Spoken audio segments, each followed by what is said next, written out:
Welcome to Middle Fingers Up, the show where we hold our heads high and our middle fingers higher. I'm your host, Kieran McKay. Today, we have the pleasure of welcoming Chris Strikes, an award-winning director whose creative journey is as inspiring as it is thought-provoking.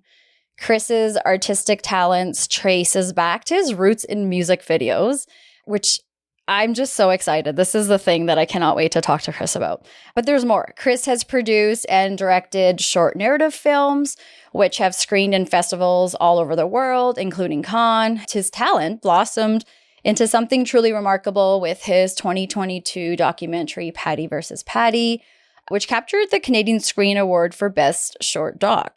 Most recently, Chris has embarked on a captivating endeavor as a co-director of a documentary for the Nature of Things on CBC titled Hairstyles. This documentary is not just a mere examination of hair. If I may, it's a quirky and exciting odyssey, like kind of getting into the very essence of existence. And then there's all this exploring about what hair means to us and like why it matters, and how deeply intertwined it is with our identity, which I also cannot wait to get into with Chris. So pretty impressive so far. We're learning a lot of cool things. But the thing that caught my eye was a recent interview with CBC Docs, where Chris shares his relationship with his own hair. This is something that I have been exploring and wondering and not really clear about why. So I stumbled upon his article. It hit me in many different ways. I reached out to Chris, and 18 minutes later, he responded with, yeah, let's do this. So here we are. So welcome. Let's do this. Hi. That's an incredible intro. Thank you for that, Kieran. And the fact that you remember it like 18 minutes exactly. Well, because I also remember what followed, which was, well, prior to that was, and I told you before we started, like, I'm super anxious, I'm super nervous because I'm really honored that you are here and we're going to talk today. So when I reached out to you, the possibility of maybe you may say yes, I had this whole like awkward word vomit of I'm not an ambassador of selling anything. And because I was going back and reading this morning and I was like, oh my gosh, I did say all these things. Like, I'm not a bot. I'm just, this lady doing this podcast over here. Will you talk to me? And so you said yes. So you're just as wild as I am then, if that's what we want to say, right? So thank you for your time, and thank you for being here today. Absolutely. Thank you for having me on. I'm looking forward to it. All right. Well, okay. Well, let's get into it. So before I start, I shared some of your accomplishments. There are many that I didn't add. So anything that you want to highlight, that you want to throw in there that you'd like to share? I mean, I think you pretty much covered it. I mean, there are definitely additional awards in there, but like to me, that's not really all that important. I mean, it's very, gracious and grateful to receive those things, but I think just overall, just being a creative, and I'm pretty good in the kitchen, so maybe that as well too. Oh, yes, okay. Do you have like a favorite dish that you make? Not a specific dish, but I'm really good with stir fries. Oh. I'm really good with making very flavorful stir fries, generally using a lot of West Indian and Caribbean spices. So, yeah. That sounds exciting, but also like comes with a warning kind of a meal, right? Like lots of spices. Like that's the Indian way too. We always have to give a warning before we serve the meal. Exactly. This is not, grocery store spice. This is, we don't know where this one comes from. So that's awesome. Well, okay. So I, have my notes. I apologize for my thing. I asked you if, I'm doing my job. I'm doing a really good job here. But I also want to know, like most interviews, I would imagine go right into the awards or those major accomplishments. You already know I'm a little different. We're going to start with, so I'm doing my research on you, learning a little bit about you, and I stumble upon the fact that your journey started with music videos and working with music videos. And I'm a lover of music videos. I grew up with my siblings and we still do this. I'm in my 40s. Every weekend my brother comes over and we have new music videos to share. We don't care who's visiting in the room. It's like, you're also going to watch these music videos. I wanted to be a Much Music VJ, and everyone in my family makes fun of me. Like, that was my dream. So coming upon this, I'm like, oh my God, that's my favorite kind of video directing right there. So I just want to know, like, how did that start? How did you get into that path? Yeah, so first of all, let me just say that you would have made a great Much Oh Music my VJ. gosh. I love your energy. I love your energy and I love your vibe. So Aw, yeah, thank let's you. bring back Much Music and I let's get you know. on. Let's bring Rick and George back and maybe even me. Who knows, sir? Yeah. Right? Bring you on. Yeah. So how I got into it, something that a lot of people don't know. So this is a little bit of an exclusive scoop for you, is that Kardinal official, one of his uncles is my godfather because one of his uncles grew up with my mom in Jamaica. Oh. And so Cardi and I used to go to the same church back in the day. And when I decided that, I want to explore that path of getting into music videos, I used to hit him up and cause he would only come to church every so often those times. Cause he was, not that he doesn't love the Lord, but he was just obviously on the road, busy Yeah. performing here, there, everywhere.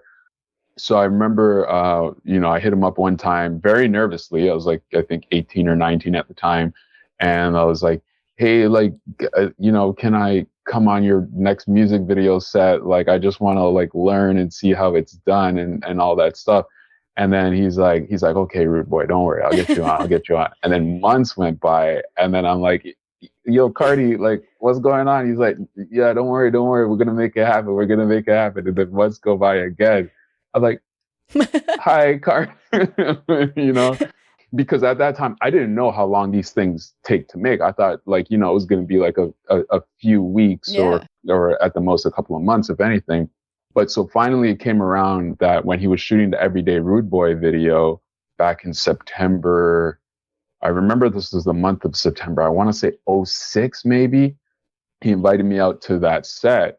And it's an incredible video. Shout out, director RT who made that video, who directed that video. And I had, speaking of Much Music, I had seen RT before from Much Music behind the scenes, making the video and seen him when he was making videos Point Blank back in the day, a hip hop group from Regent Park, shout out Point Blank.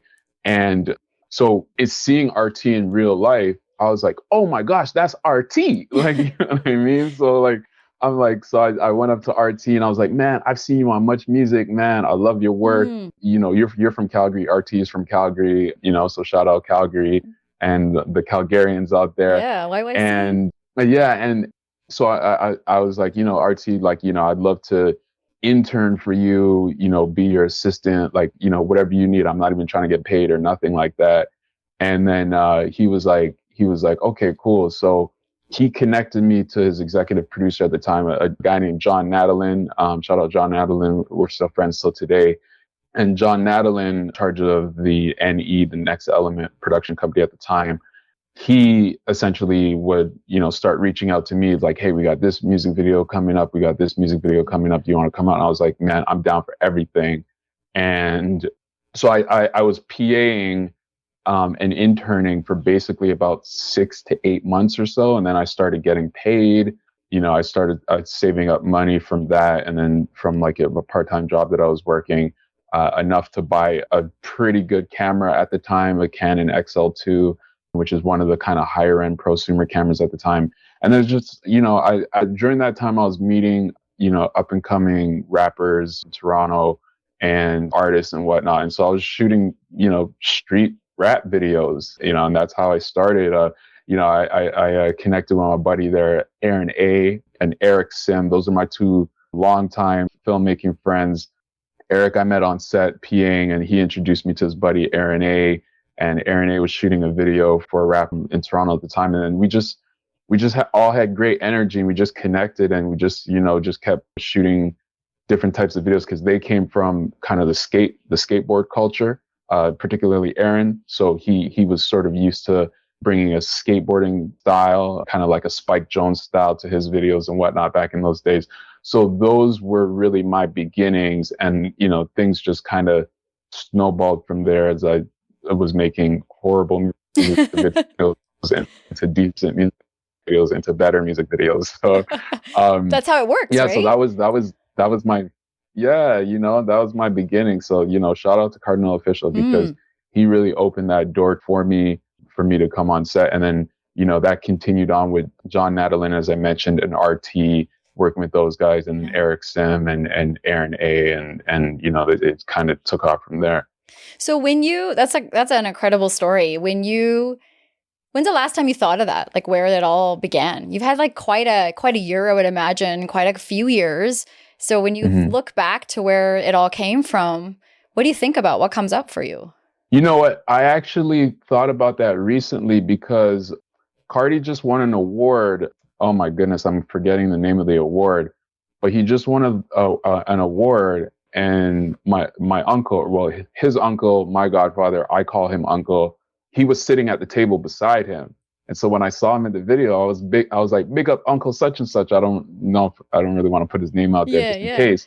But I was like, big up Uncle such and such. And then Cardi responded, he's like, no, rude boy, it's family always, right? Oh, So I was having dinner with one of my homies, and I was telling him about that, and I was telling him, that like that's how I got into the industry was Cardinal Official was the person who really opened that doorway for me, that pathway for me, by inviting me onto set. So I did think about that like quite recently, yeah.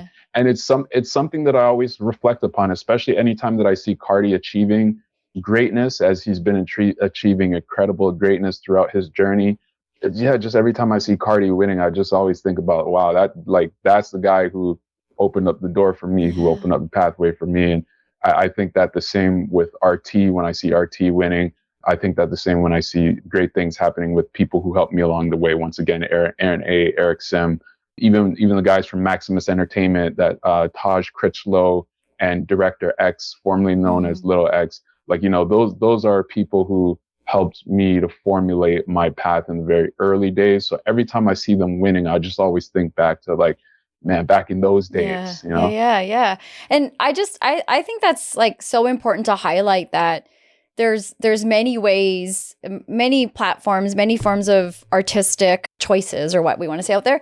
And I've been hearing a lot lately, just while I started this podcast, there's so many people in the BIPOC community that are really helping open doors or opening doors together or creating some space together. And I just think it's a warm highlight about color or not, just the fact that becoming an artist, being an artist, staying an artist is not always an easy, fluid kind of a job. And when you have support like that with others that are maybe a little ahead, it's cool when they look back and hold that door open for you, because somebody did that for Kardinal as well. I would imagine that helped him get in. And not everyone remembers that though, right? And once you get in, you kind of don't look back. So it's really cool to hear stories about people that came from Canada or people that, started from a place of nowhere, and we don't think about people's journey from the beginning. We meet them in the middle, or we think about their story when they get the awards and are doing their speeches. But all these famous and successful folks are coming from somewhere. So that's pretty cool. Do you have favorite music videos when you go back and you think about, like, that stand out for you, or like that was a great one? I love that one. Yeah, you know what? A lot of my favorite music videos there's generally a story attached to them. So like the Everyday Rude Boy video, for example, right? Like that's one of my favorite videos just because it was the first music video set that I've been on. But not only that, it's an incredible video. It's a beautiful video. It's the first time we've seen some cricket styles in the video, and, the man didn't playing dominoes and things like that. So it really captured an authentic essence of Yeah. Caribbean lifestyle and Caribbean lifestyle within Toronto, Caribbean diasporic lifestyle in Toronto. So that's a favorite video of mine. Thinking back to, like, I think one of my all-time favorite music videos that I come back to several times per year is Michael Jackson, They Don't Really Care About Us. Mm, The version that was shot in Brazil, because there's two versions of that video. There's the version he shot in a prison set, which most people don't know about that version. yeah. But the one that he shot in Brazil, that video, I mean, it's not like a story driven video. It's not like super special effects or anything. And there are other videos that are much more, much more acclaimed when it comes to, having a narrative or having special effects or crazy outfits and styles and or choreography and whatnot.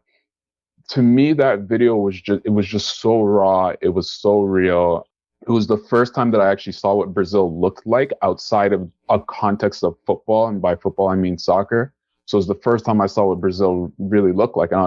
For me, I was like, oh, Brazil looks just like Jamaica. Like, I want to go to this place. Like, you know what I mean? I want to go to this place where all this amazing football is coming from. So, and those visuals really, they just always really stand out to me. And, there's a moment in the video where Michael Jackson's performing, and then there's this woman who she just kind of breaks away from the crowd because like all the crowd is like by the side, and then the police is kind of, layering the crowd to give Michael the space to perform.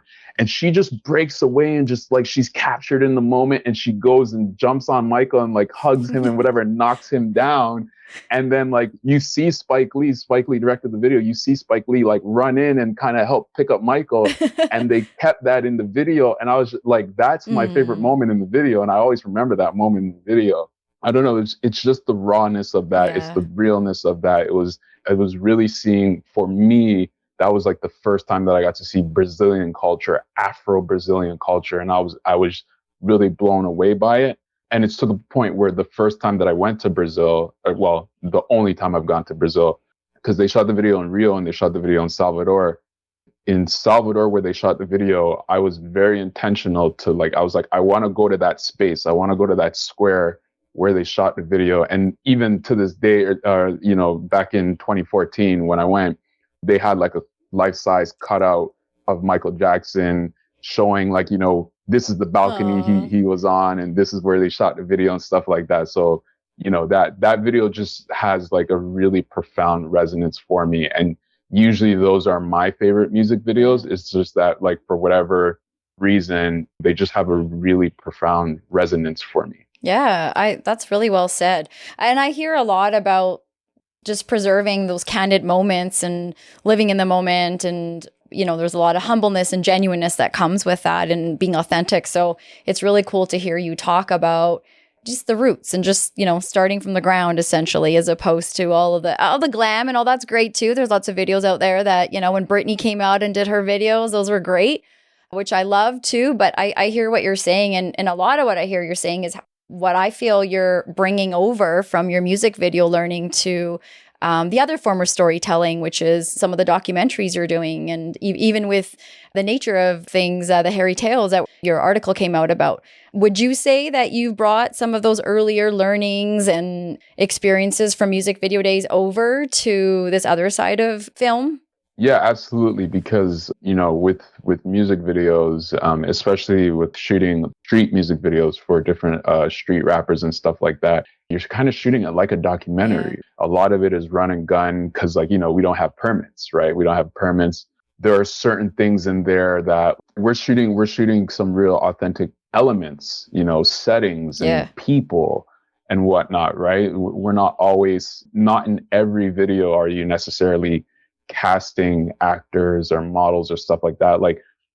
Oftentimes it's these people's friends they grew up with. It's their brothers and sisters, it's their cousins, you know what I mean? It's their aunties, their uncles that are in the video. So really early I developed the awareness that what we're actually doing is documentary style.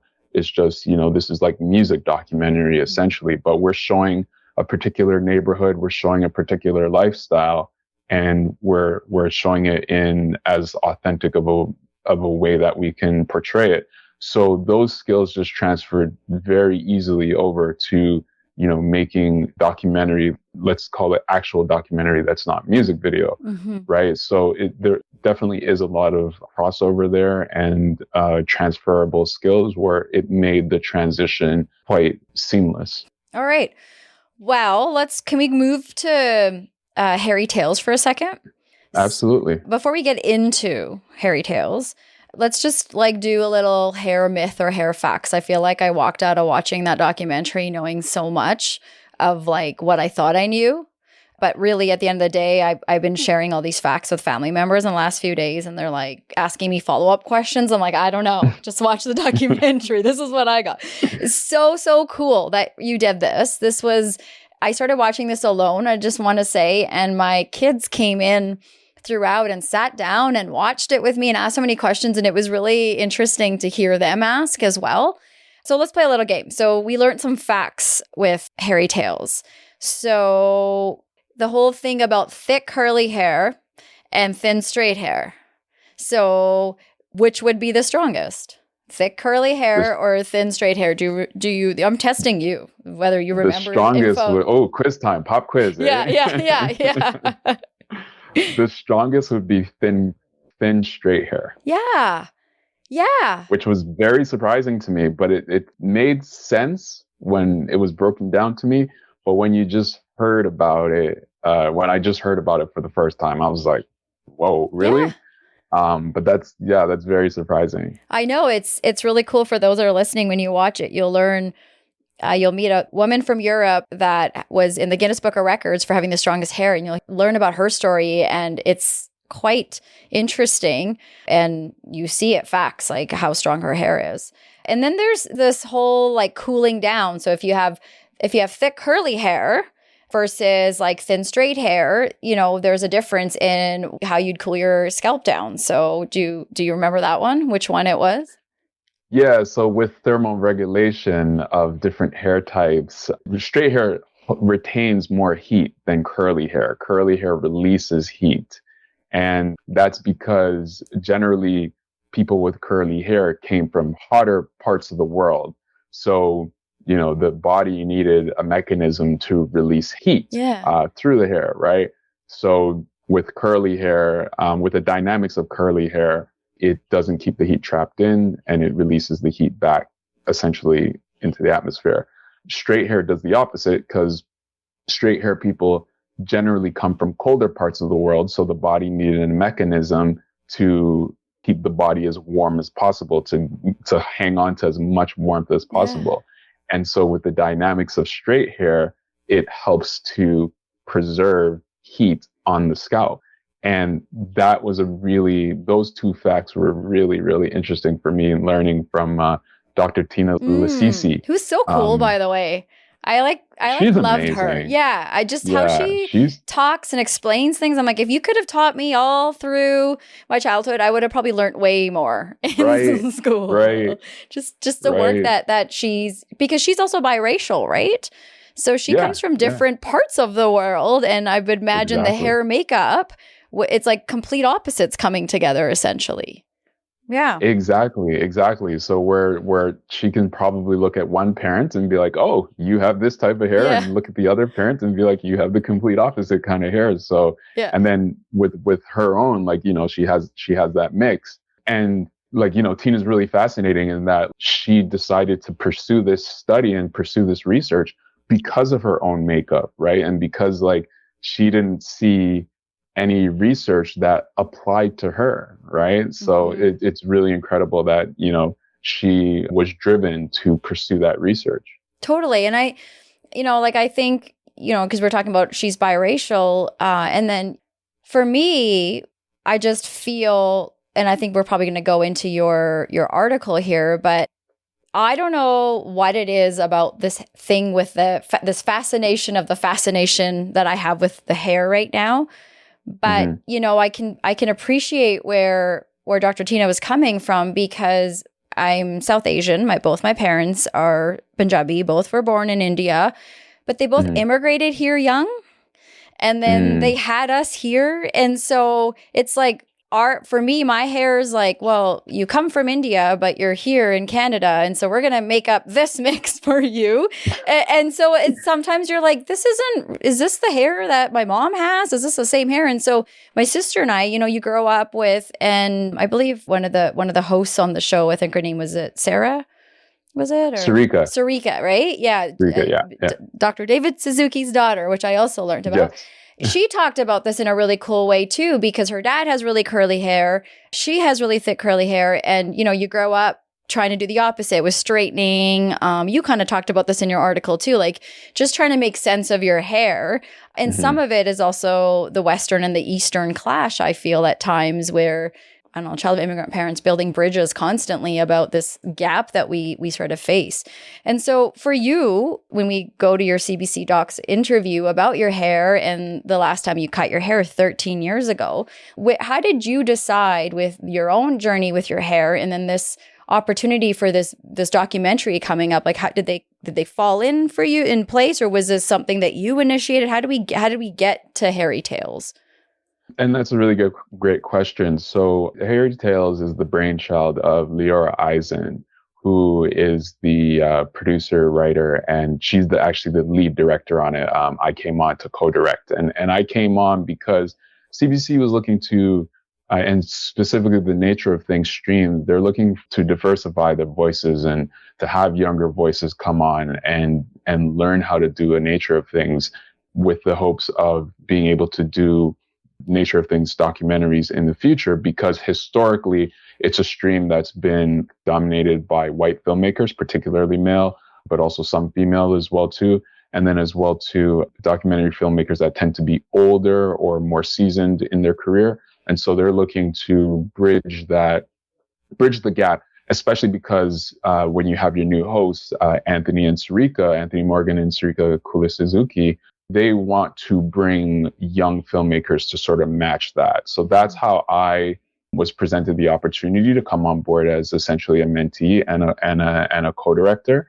And in terms of the article, I think that just sort of came up organically in conversation, if I remember correctly, just with Leora. And she was just amazed that, because, like we met each other for the first time, she asked me about my hair and whatnot, because it's very fitting for what we're trying to make.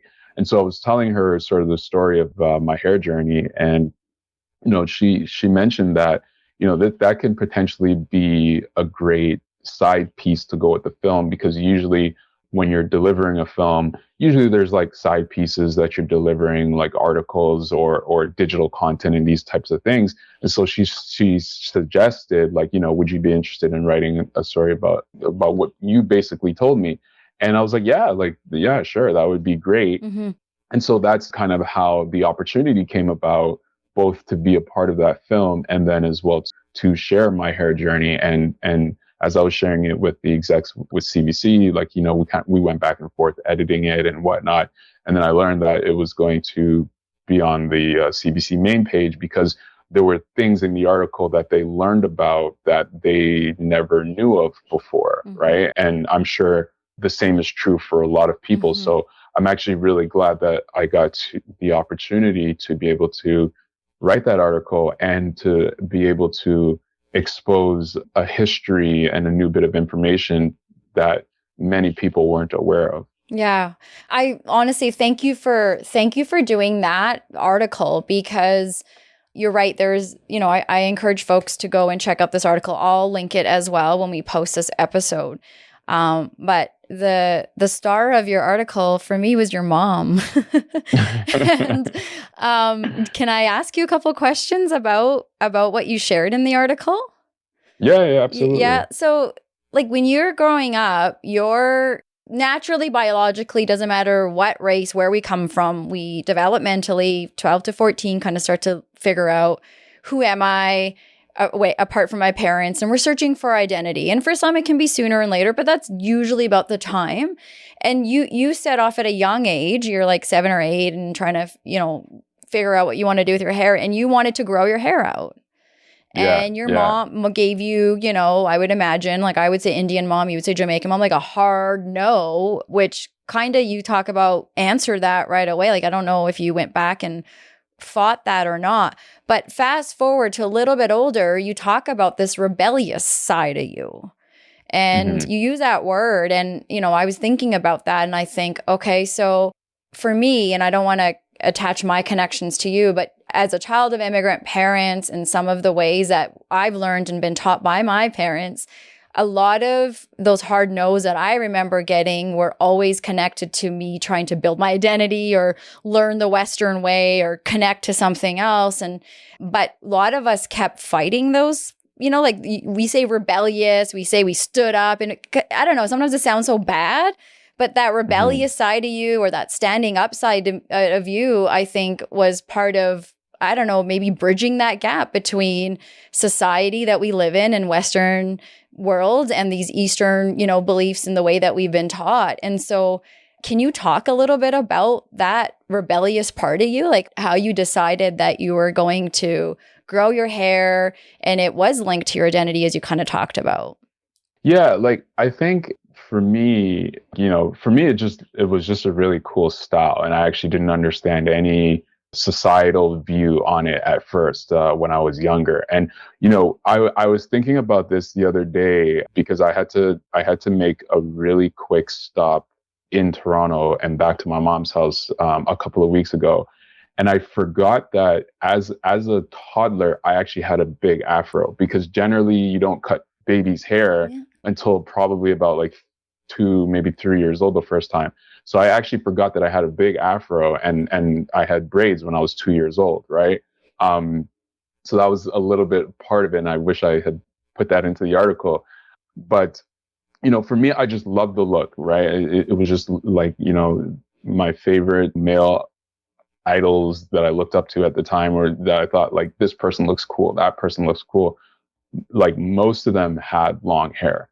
And so I just, I just gravitated to that naturally. I remember in a Looney Tunes t-shirt where it had like Bugs Bunny and Tasmanian Devil. They recreated the Crisscross album cover, right? And you may remember that t-shirt from the 90s. It's like really like a deep core memory. It's coming out. Yes. Yeah. Right. Yeah. Right. And so I remember that t-shirt, after I bought it, I was like, oh, this is really cool. I love how Taz and how Bugs Bunny looks.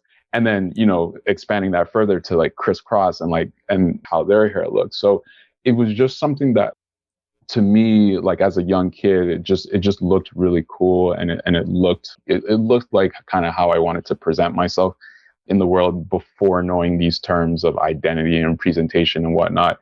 And then, as I got older and I started learning more about like kind of what some of the issues were around it and whatnot, those things didn't really deter me from it. And I don't know where the rebellion came from. I don't know if I was being intentionally rebellious per se. I think just a lot of times naturally when you're young, you're rebellious, but it's just like, that just looks cool to me. Like, you know what I mean? That looks cool. And then, you fast forward to early 2000s where everybody's growing their hair out now. So like you got guys like Ludacris coming onto the scene, and then, like a bunch of different music artists at the time who had braided hair. Like I'm remembering Omarion.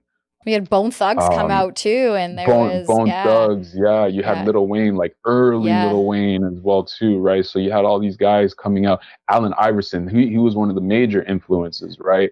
Where Allen Iverson would be rocking his fro, and then all of a sudden you saw a bunch of other guys in the league start rocking his fro and then braids, and then you started seeing other guys in the league in the NBA have cornrows as well too, and then Carmelo Anthony kind of took it to another level as well too when he came into the league. So it's just all these sort of male sort of role models and icons that were in pop culture at the time. The ones that I tend to gravitate to, most of them had long hair. And so for me, I'm just like, I want to have this afro and, have braids and whatnot as well too. So for me, it was just all about how the style looked. And then, getting older now, like later in high school, like learning that, oh, okay, some of these looks are actually connected to movements, connected to the civil rights movements, and dreadlocks are connected to the Rastafari beliefs, but like learning more about that, like learning more about like kind of like what do Rastas really believe, and why is there a stigma like amongst numerous Jamaicans at the time and previously about Rastas and whatnot. Right. So for me, as I started learning more about those things and kind of learning more the history of those things, for me, I was like, no, we should be okay to wear our hair like this, like where the decision becomes down to a personal preference as opposed to trying to fit into societal norms. And so I think just both consciously and subconsciously, it became a thing that just kind of ingrained into me where it's like, no, this is how I want to present in the world. Yeah. I love that because I think there's anyone that's ever growing up fought hard for something. I think so many of us can relate to that on some different levels. And, what resonates for me is a lot of the things that maybe my parents or my family would have those hard no's for would be things that out of fear. And, they're here out of survival and they're just trying to set us up for a good life.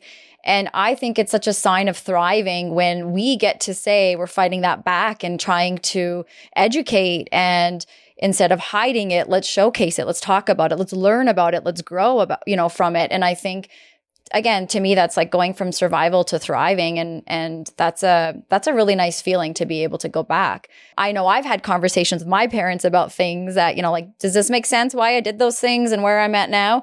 Have you gone back and you and your mom talked about some of these things that, where her stance was for her and where maybe you led her to?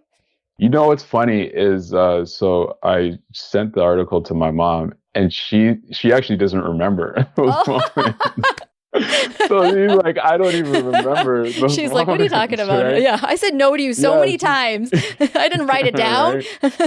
Yeah. So she said that she didn't remember those moments and whatnot. So, but she found the article very amusing, and she thought she really enjoyed it and really enjoyed reading it. So there wasn't really much of a conversation to be had because she just didn't remember. Totally, that's fair. Yeah. Okay, well, let's do our middle fingers up. Sometimes when I tell guests that we're going to do the middle fingers up segment, then they kind of wait for me to like put some music on or do some kind of cheesy thing, but I don't have anything like that. So just going to invite you to share something that's on your mind, something that you want to put your middle fingers up to. Yeah. So do I do it visually? Yes, that's right. Yeah.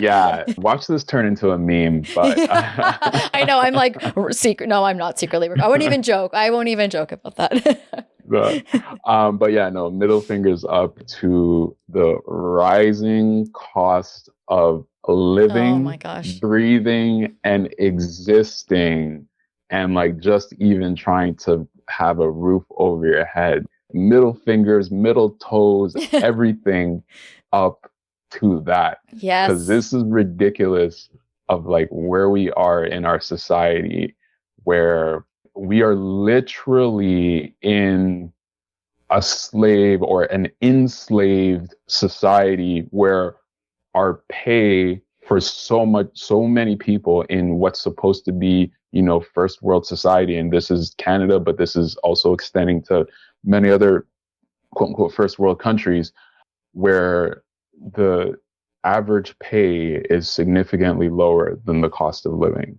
And that's just mathing, right? And that's slavery at that point, right? That's legit slavery at that point, right? So yeah, I think that's like the most significant issue for so many people right now, and it's manifesting itself in so many different ways.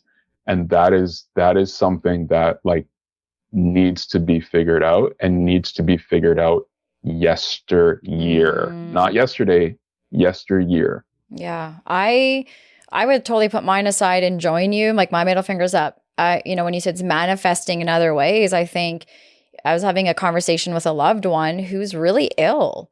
One of those long-term COVID kind of effects are happening right now. They're really ill and they have a business. And I'm like, what are you doing going to work?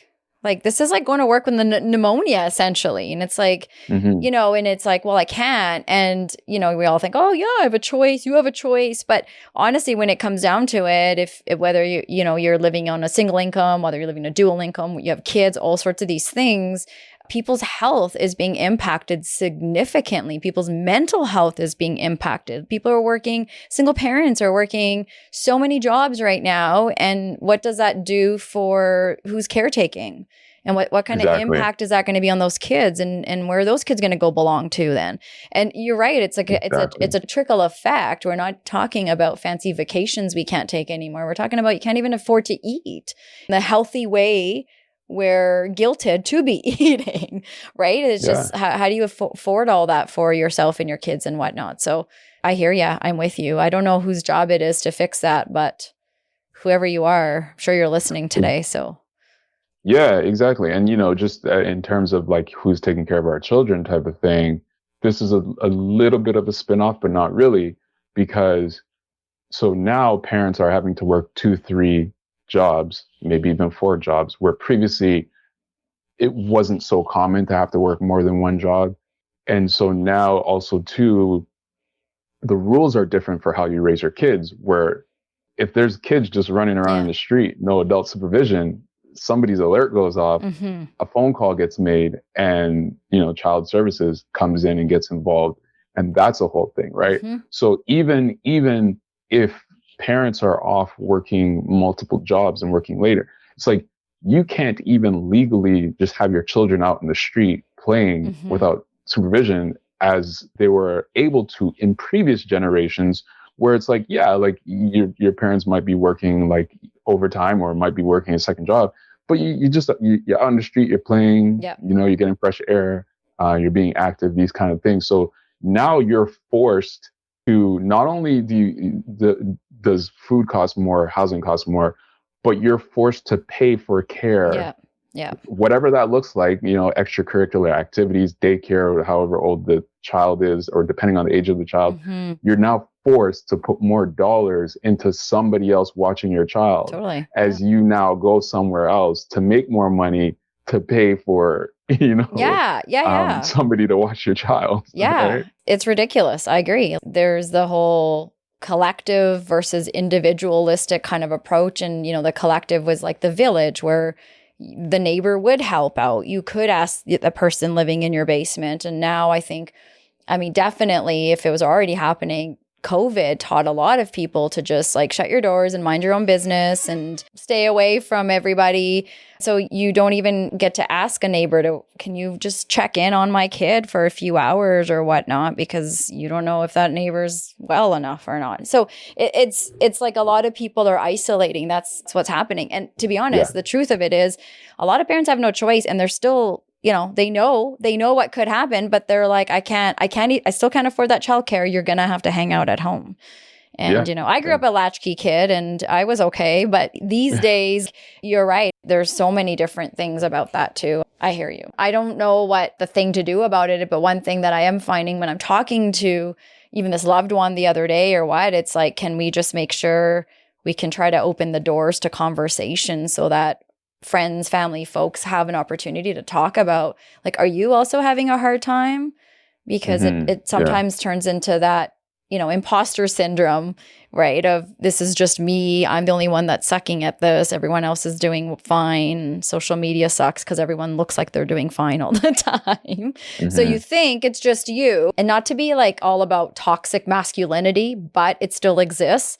And sometimes I worry about traditional homes and husbands, because often men have a lot of the primary care they feel with attached to the whole making of money. And so I got to go to work, got to take care of my family.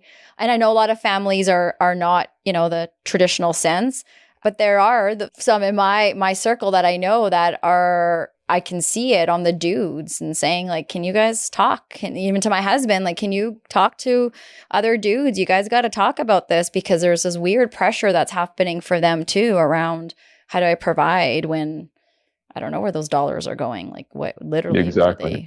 So you're right. There's a lot of trickle effects, and hopefully we can be aware of how it's impacting us and do what we gotta do. And I think you really hit the nail on the head about just like reaching out to community and reaching out to safe spaces for men, for women, or for males, for females, and everything in between.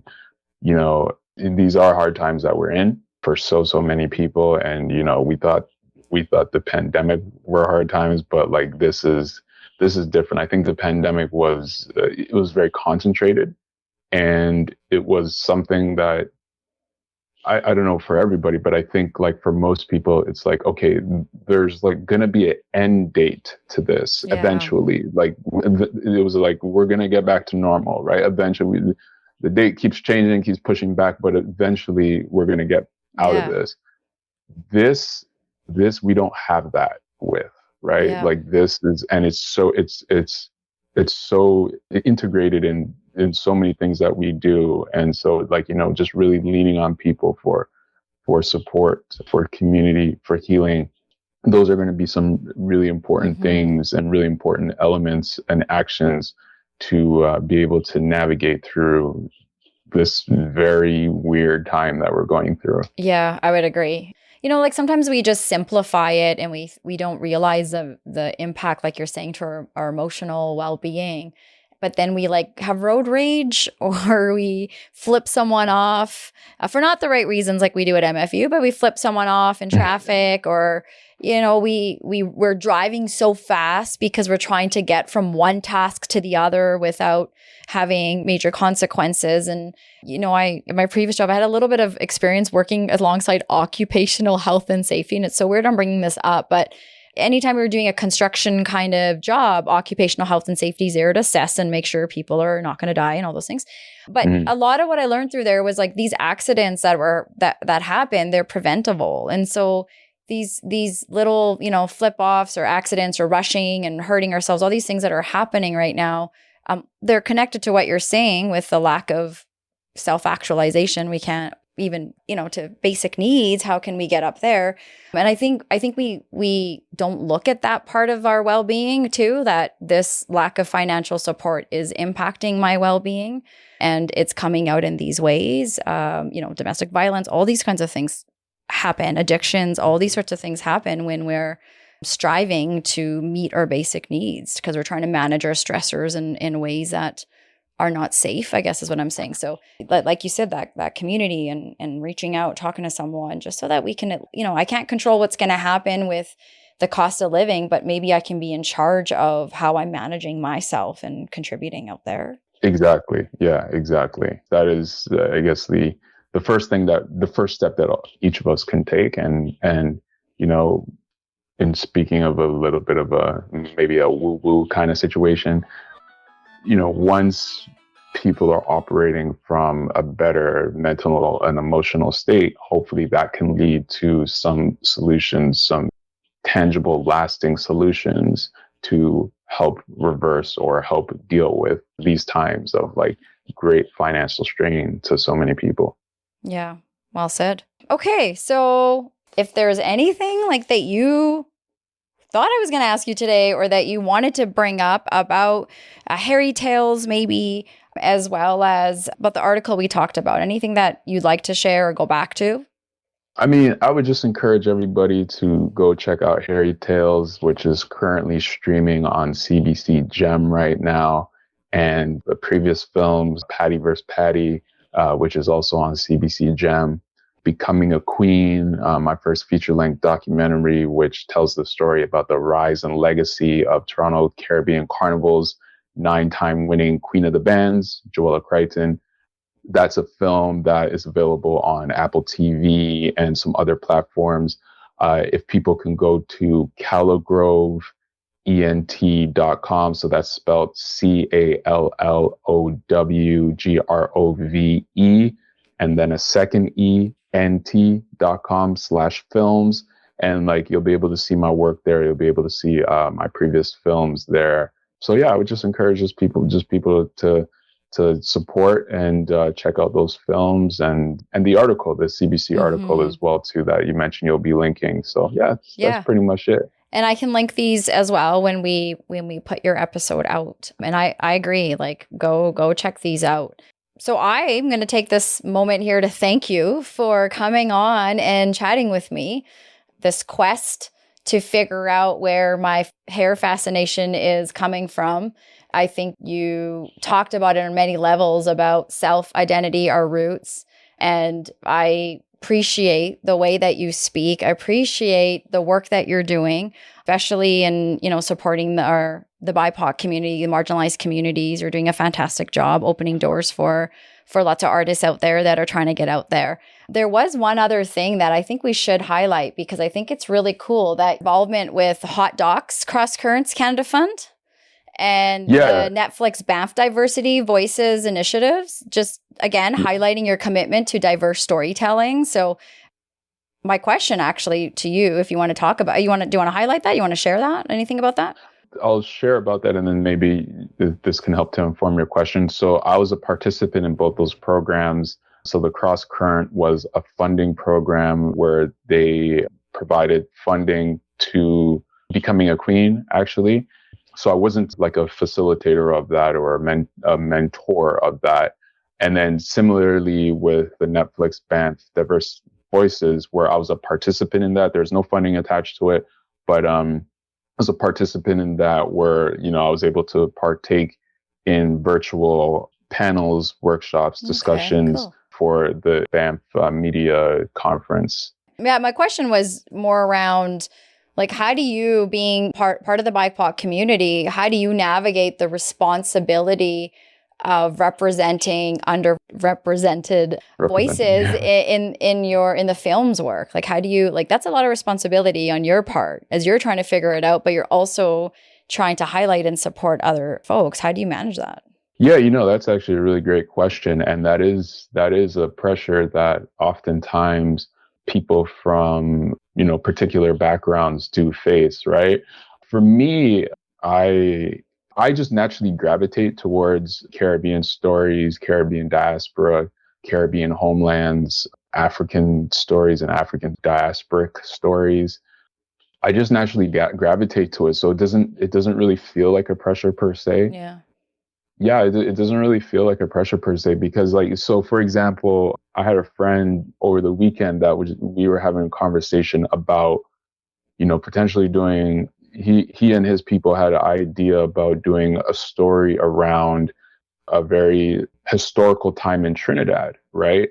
And so he was just kind of approaching me about like kind of how they would go on about doing that and just basically asking my advice for it. And I was like, this is some things that you would have to figure out first to be able to do it and whatnot.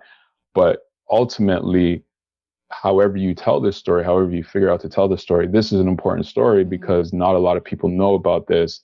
And he had asked me if I knew about that historical event. And I just kind of want to just keep that on the low just now because I know that, like, I don't know if anybody else is thinking about doing stories around it. But and I was like, when I went to Trinidad, I didn't know about it until I went to Trinidad and people told me about this story, right? And so the fact that you're thinking about you and your family, you're thinking about potentially telling this story, I think is very important to do. So, if you guys do want to move forward, let's talk about how I can help to support you, how we can help make that happen.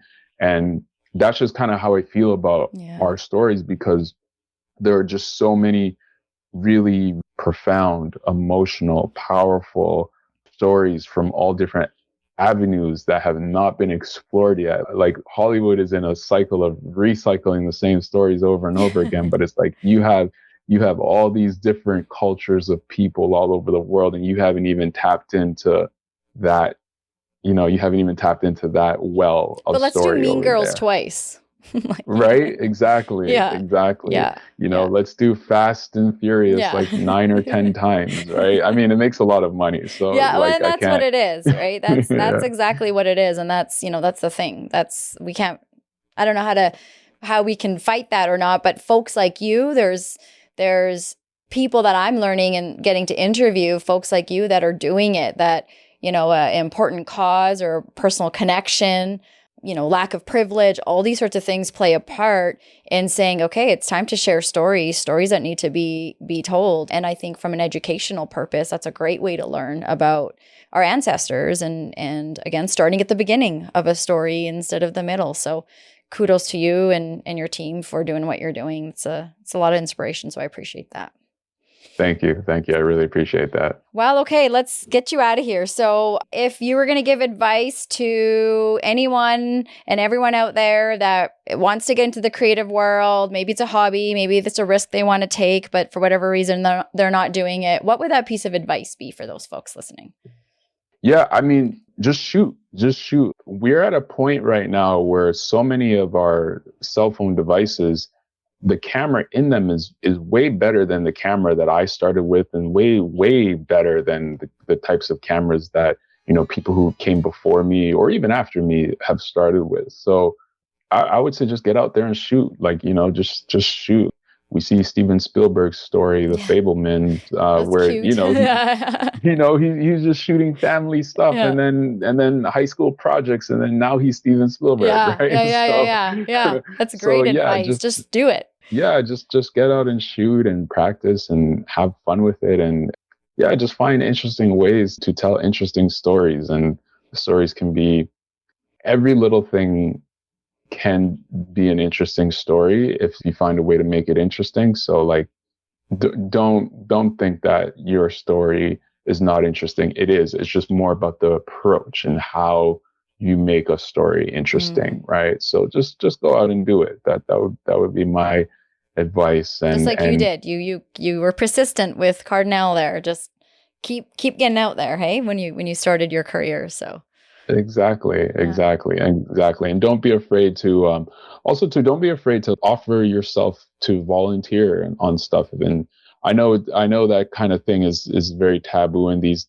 days now. Like people are not really doing unpaid internships like, previous generations. It's not a big thing anymore.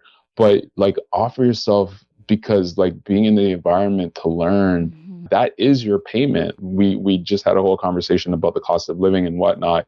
So, totally understand that element of it, that, we need to meet as best as we can those Right. costs of living. But, in like learning stuff and taking time to learn and build relationships, that is investing in your future as well, too. So if you can figure out how to do that, if there's an opportunity that arises, but maybe there's no paycheck attached to it, figure out how you can add greater value than a paycheck to the opportunity. Thank you for that. Okay, so thank you for coming on today and for spending some time with me, letting me learn about you. My nerves have definitely gone down. So if we're going to assess I'm where I glad. was at the beginning, where I'm at now, I'm so much better. So thank you. And for everyone listening, these conversations are door openers. So if you'd like to open a door with us, if there's something you'd like to add to this conversation, you know where to find us. We'll have Chris's information up. Go check out his films. Go check out Hairy Tales with CBC's Nature of Things. Thank you again for being on. Thank you for having me. I appreciate it, Karen.